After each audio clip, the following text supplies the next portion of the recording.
তো hey guys, আজি মোৰ মানে কি ক'বলৈ ভাষা নাই আৰু এতিয়াৰ সময়ত হয়তো সকলোৱে ক'ব ভাষা নাই, কাৰণ যদিও চকুৰ পানী ওলা নাই, সকলোৰে হৃদয়ে কান্দিছে গাইজ, সকলোৰে হৃদয়ে কান্দিছে। মানে কি যিটো এটা আমাৰ পৰা ভগৱানে কাঢ়ি লৈ গ'ল, যিটো এটা আমাৰ সম্পদ বুলিয়ে ক'লোঁ, প্ৰতিজন অসমীয়াৰ আজি হৃদয়ে কান্দিছে গাইজ। আপোনালোকে গমেই পাইছে মই কিহৰ কাৰণে কৈছোঁ। মই আৰু ক'বৰ ইচ্ছা নাই যে জুবিনদাৰ অমুক হ'ল, মই আৰু মানে ইচ্ছা নাই আৰু শুনিব। এটা কথাই মনত ৰাখি, লেজেণ্ড নেভাৰ ডাই। তেওঁ এজন লেজেণ্ড আছিল, তেওঁ কেতিয়াও মৰিব নোৱাৰে বা মৃত্যু হ'ব নোৱাৰে। তেওঁ আমাৰ মাজত সদায় থাকিব, আমাৰ হৃদয়ত সদায় থাকিব। তেওঁৰ গান আৰু 100 বছৰ বাজি থাকিব। অহাকালি আমিও গৈছোঁ জুবিনদাক চাবলৈ, আৰু এয়া চাই লওক, টি চাৰ্ট আমি বনাই আছোঁ। তো টি চাৰ্টত জুবিনদাৰ হৃদয়ত আছে, হৃদয়ৰ লগতে আমি টি চাৰ্টতো লিখি ল'ম জুবিনদাক। তো কি বুলি ক'ম আৰু, অহাকালিৰ দিনটোৱেদি অসমক চিনি পাব লাগিব যে অসমৰ মানে কি হেৰাইছে অসমখনে। আৰু কালি আমি যাম, তো এনেকুৱা এটা অনুষ্ঠান কৰিম। জুবিনদাৰ অনুষ্ঠান বহুত চাইছোঁ, বহুত কৰিছোঁ, সেইবিলাক হৈছে ফূৰ্তিৰ অনুষ্ঠান। কালি আমি দুখৰ অনুষ্ঠান কৰিম, আৰু এনেকুৱা অনুষ্ঠান কৰিম যে গোটাই ৱৰ্ল্ডে জানিব লাগিব যে অসমত কি হৈছে। তো এয়া চাওক, মোৰ গাৰ নোম হিৰি উঠিছে। এতিয়াও মই ক'ব নোৱাৰোঁ যে জুবিনদা আমাৰ মাজত নাই। তো মোৰ মনে কেতিয়াও নামানে। কালি মই দেখিব লাগিব যে জুবিনদা সঁচাতে তেওঁ আমাৰ পৰা গুচি গৈছে বহুত এখন দূৰলৈ। দেখাইছোঁ কি হয়, কি নহয়। আৰু মোৰ লগত বহুত কেইজন যাব, আমাৰ ইয়াতে প্ৰায়ে মানুহ যাব, গোটেই যাব। অসমৰ আধা মানুহ কালি গুৱাহাটী পাব, মই সেইটোৱে ক'লোঁ। তো বলক কালি কি হয়, কি নহয় গোটেইখিনি দেখুৱাম। তো এইমাত্ৰ প্ৰিণ্ট কৰিলোঁ টি চাৰ্টটো চাই লওক। তো মায়াবিনী ৰাতিৰ বুকুত। তো গাইছ, আৰু জুবিনদাই এটা অনুষ্ঠানত কৈছিল যে তেওঁ যিদিনা মৰিব, তো মায়াবিনী ৰাতিৰ বুকুত গোটেই ধুমুহাৰ সৈতে মোৰ গোটেই মানে অসমত বাজিব লাগিব। তো আপোনালোকেও বজাব নিশ্চয়, এবাৰ মোবাইলত হ'লেও বজাব, যদি আপোনালোকৰ বক্স নাই বা মুখেৰে হ'লেও গাব মায়াবিনী ৰাতিৰ বুকুত। আৰু অহাকালি আমি কৈছোঁ দুখৰ অনুষ্ঠান কৰিবলৈ যাম, গুৱাহাটীত লগ পাইছোঁ অহাকালি। তো গাইছ, ৰাতিপুৱা লগ পাইছোঁ। তো গাইছ, এতিয়া টাইম হৈ গ'ল মোটামুটি 12টা বাজি গ'ল ৰাতি। তো এতিয়া 12টা বজাত আহিলোঁ আমাৰ গাঁৱৰে দাদা এজন আৰু মই।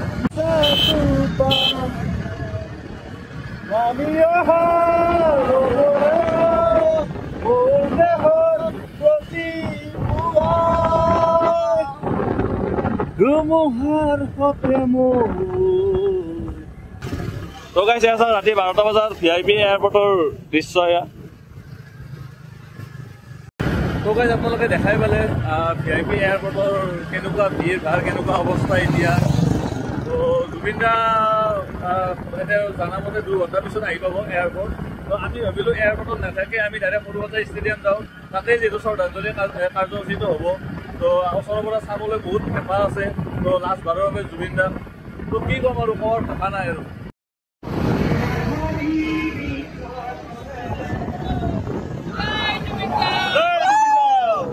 তো গাইছ, চাওক আমি ষ্টেডিয়াম আহি পালোঁ। মোটামুটি বহুত মানুহ এই ৰাতিয়ে, এতিয়া বাজিল 1টা বাজি গ'ল।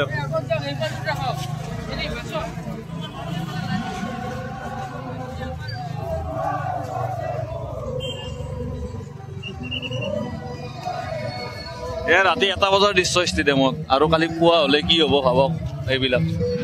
তো গাইছ, এয়া সৰুসজাই ষ্টেডিয়াম এৰি আমি মোটামুটি 800 মিটাৰ 900 মিটাৰ আহিলোঁ। 1 কিলোমিটাৰ ধৰক, এতিয়ালৈকে লাইন। এই ৰাতি 1টা বজাতে লাইন এতিয়া ইয়ালৈকে, আৰু এতিয়ালৈকে জুবিনদা আহিয়ে পোৱা নাই এয়াৰপৰ্ট আহি নাপাওঁতে এতিয়ালৈকে লাইন। আৰু ৰাতিপুৱা ভাবক কেনেকুৱা ধৰণৰ পৰিস্থিতি হ'ব। তো কি ক'ম আৰু, সকলোৰে আৱেগ আছে, সকলোৰে মৰম আছে জুবিনদাৰ প্ৰতি। তো এই প্ৰমাণ আৰু অসমবাসীৰ কাৰণে কিমান মৰমৰ আছিল জুবিনদা। এনেকুৱা টাইমত যে হেৰাই যাব সপোনতো হ'ব নাছিল।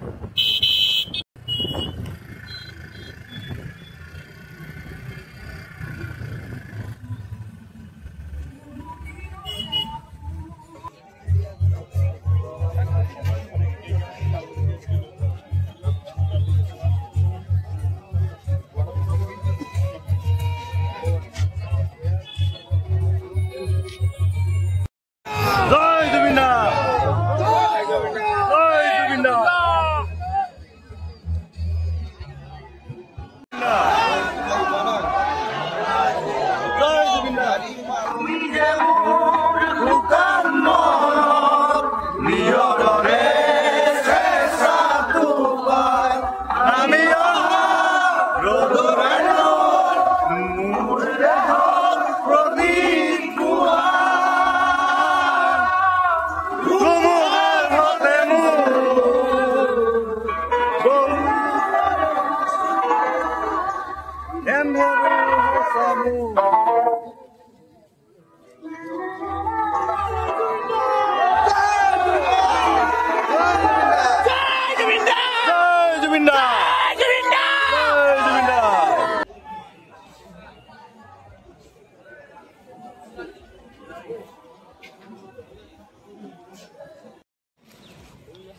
তো গাইছ এতিয়া টাইম হৈ গ'ল মোটামুটি 7:30 তো জুবিন দা আহি পাইছে এয়াৰপৰ্ট এয়া চাও এতিয়া ষ্টেডিয়ামৰ পৰিৱেশ মানে ষ্টেডিয়ামৰ এতিয়া জাগা নাই আৰু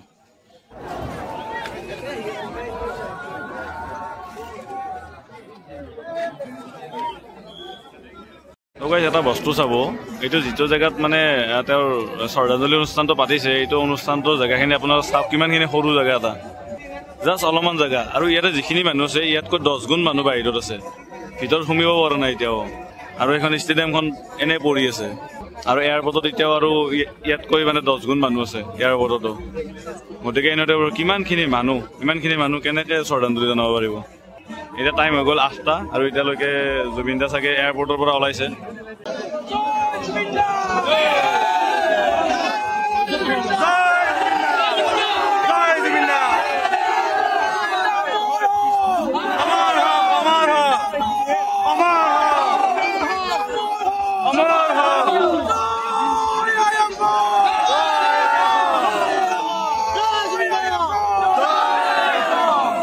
কিমান কষ্ট কৰি মেনেজমেন্টৰ একো কামে নাই বুলি ক'লো পানীৰ কাৰণে অৱস্থা বেয়া হৈছে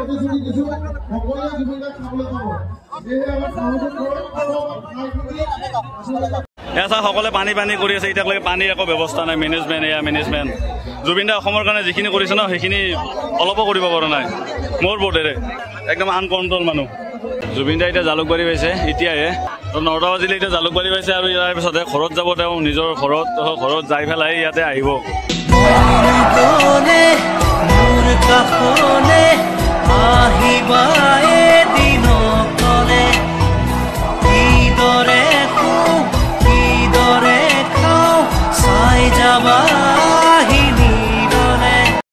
এতিয়া বাজিল 12টা আৰু 12টাত মানুহ চাওক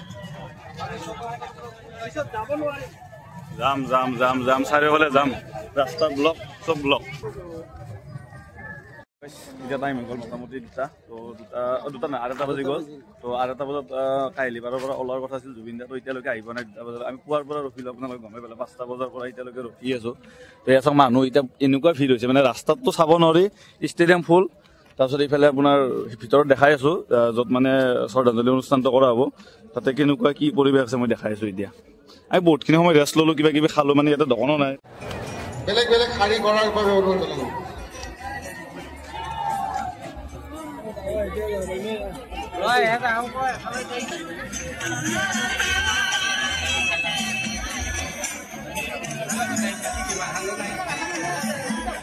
ফাইনেলি জুবিন দা আহি পাইছে আমাৰ সৰু ৰজা আহি পাই গৈছে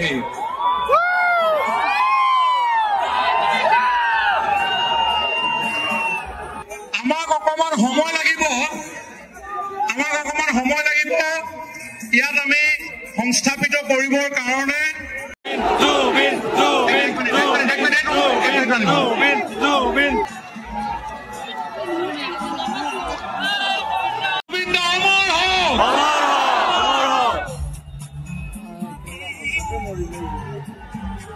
আহিব পাৰে এই দৃশ্য দেখি সমগ্ৰ বিশ্ব আজি মন্ত্ৰমুগ্ধ হৈছে জুবিন গাৰ্গৰীয়া মই ভাবো যে জুবিন গাৰ্গৰীয়াই আমাক যিমান মৰম দিলে আমিও সমান মৰমেৰে তেওঁক তেখেতৰ অন্তিম স্থানলৈ পঠিয়াব লাগিব হয়নে নহয় জুবিন গাৰ্গৰীয়াই আমাক যিমান দিলে আমিও তেওঁক আমি মৰমেৰে উপচাই দিব লাগিব আৰু সেই মৰম হ'ব তেওঁৰ প্ৰতি আমাৰ আন্তৰিক শ্ৰদ্ধা আৰু এই শ্ৰদ্ধা আপোনালোকে যাচিবলৈ আহিছে আৰু খুব সুন্দৰভাৱে খুব শৃংখলিতভাৱে যেনেধৰণে নীতি নিয়ম প্ৰস্তুত কৰা হৈছে সেই নীতি নিয়ম প্ৰস্তুত কৰি আমি জুবিন দাক আমি সকলোৱে চাম সকলোৱে দৰ্শন কৰিম আৰু মই ভাবো যে তেতিয়াহে জুবিন দাৰ আত্মাই সদ্গতি পাব আপোনালোক সকলোলৈকে মোৰ অন্তৰৰ পৰা কৃতজ্ঞতা জ্ঞাপন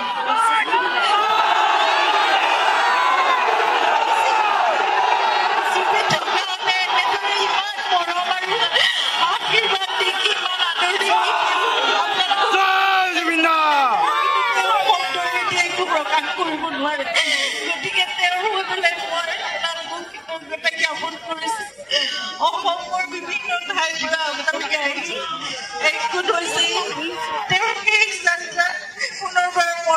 শ্ৰদ্ধাঞ্জলি জনাব তেওঁ থকা সময়তো আপোনালোকে যিমান প্ৰাপ্য তাতকৈ বহুত বেছি দিছে সেইকাৰণে তেওঁ 30 বছৰত যিমানখিনি মানুহে হয়তো 100 বছৰতো কৰিব নোৱাৰে তাতকৈও বেছি কৰি কাম কৰিব পাৰিছে গাইছে চব হঠাৎ বৰষুণ আহি গ'ল আৰু এই অকল বৰষুণ নহয় গাইছে প্ৰতিজন অসমীয়াৰ কান্দন হিয়াৰ কান্দন আৰু ভগৱানেও বুজিছে কি কম আৰু গাইছ কি